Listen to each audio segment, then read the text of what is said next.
Apropo de capul plecat sabia nu tai, de curând am aflat, sau nu mai știu, acum câteva timp, că de fapt a fost o traducere greșită. Numai noi am înțeles așa. Este un proverb turc. Așa? Și ei spun capul plecat, sabia îl tai. Ah, și la noi exact invers. Capul plecat, sabia nu-l tai.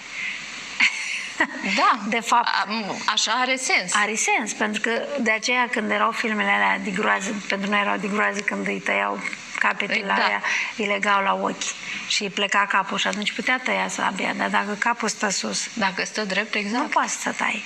Deci când am auzit de la o doamnă care soțul turc, zice, la noi în Turcia este capul plecat, sabia îl tai.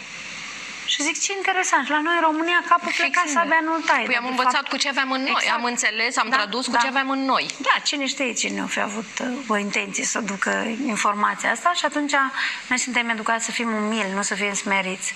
E o mare diferență. Da. A fi umil înseamnă să lași tot timpul bărbia în jos, ochii în pământ.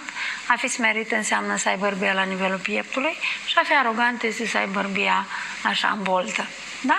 Sunt trei atitudini pe care le poți observa din poziția, din postura unei persoane.